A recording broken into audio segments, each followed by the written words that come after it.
taxi dati. Oh. 1975 to 2008.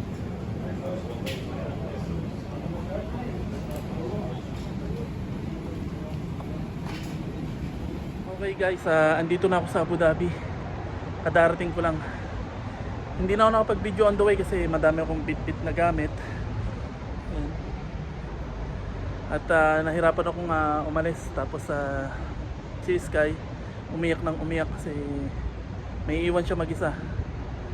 So ayun, sinama na lang muna ng kanyang ina sa trabaho. Tapos ito, kadarating ko lang. Kailangan ko nang umakyat ng building. At may meeting kami ng boss ko. So mamaya na lang ulit. Ayun, so dito na ako sa Abu Dhabi. Balik Abu Dhabi. Ito na yung dala kong maleta. Tapos may bag ako. At backpack. So ito na yung building ko. Nahanap ko na. So 10th floor. Tara na sa 10th floor.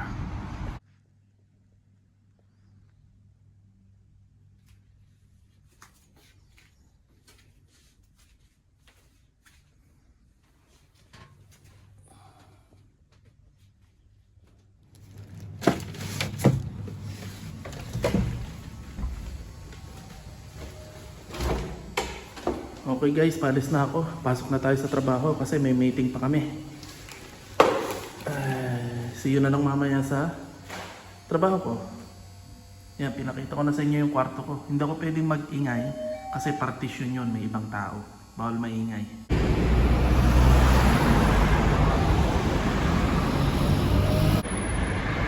Okay, nandito na ako sa bus stop. Naghihintay na ako ng bus papuntang trabaho.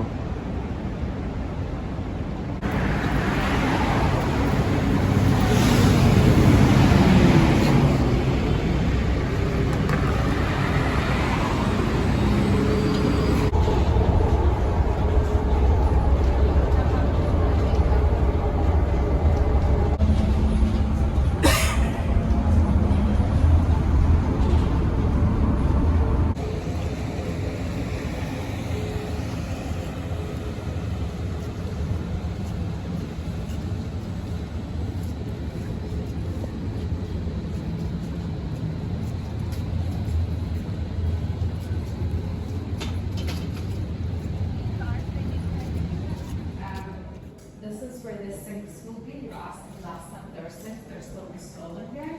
So then, I don't know, they can put their tubes in, they can build whatever they want, and it goes from one floor and they can create their own cabinet and she had it in the storeroom, so this will be a space for big cars. And then she has other cars that go here. I'm not sure if these are the big ones. We always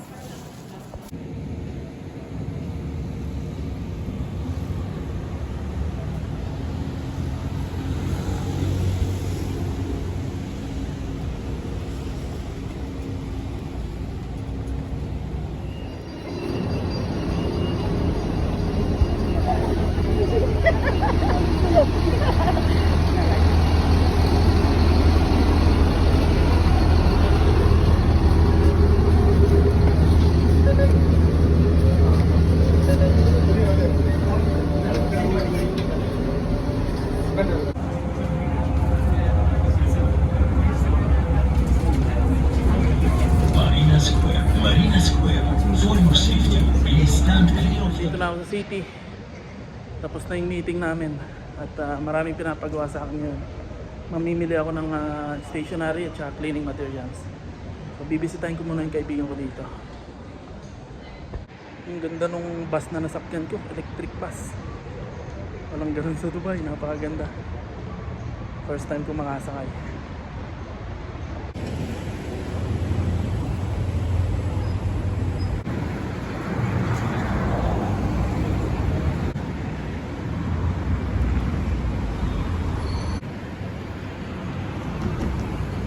Okay, kumain muna ako kasi gutom na ako.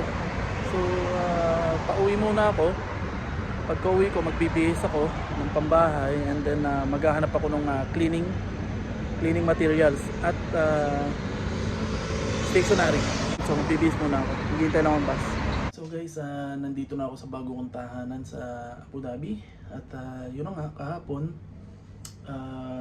pagka galing ko dito sa bahay, dumaretso na ako dun sa trabaho ko. Tapos diniscuss namin yung mga ibang gagawin namin o yung mga gagawin namin sa magiging trabaho namin. So may guest kaming teacher, tapos yung may-ari, diniscuss namin yung mga sensory, mga workshop na dapat namin gawin. So almost matatapos na yung shop at iniintay na lang yung mga visa namin na mga hindi pa nakakancel para makapagsimula na. Tapos kanina, ganun ulit. Una muna, namili ako ng mga kailangan, nakapamili na ako ng mga panglinis, tapos nakapamili na ako ng stationaries. At yun, pipikapin ko na lang yun, yung ibang panglinis na nadala ko na doon sa shop kanina. Tapos bukas, magkikita-kita ulit kami at dadaling ko naman yung mga stationaries. Yun lang. Tapos kanina, yun, nag-discuss ulit ng mga gagawin namin, mga setup, mga ganyan. At yun nga, na-meet ko na rin yung buong team. At masaya, magiging maganda tong samahan namin. At saka, feel ko magiging maayos tong company na to. At sa akin lahat yung desisyon at ako lahat yung masusunod. Okay, so hindi naman ako stress, masaya ako at saka excited sa mangyayari. At eto, may mga assignment ako na pinapagawa si Madam, tapos sa akin niya lahat pinagkatiwala, pati pera. Okay, so yun. At may mga hinahanap pa kaming kailangan, kagaya ng housekeeping. So kailangan namin ng babaeng housekeeping. So naghahanap pa kami, nag-hire pa kami. At saka yun, hindi pa finalize yung senior receptionist namin. So kailangan pa namin ng isa pang receptionist. So yun lang ang mga malalaking kaso na pinapaasikaso sa akin ni Madam. At yung iba kayang-kaya naman. So paano, sige na lang bukas ulit. So bye-bye. At syempre miss ko na yung mag-ina ko, lalong-lalo na si Sky. Kasi hindi ko na sila kasama. So andun lang naman sila sa Sharjah. At yun.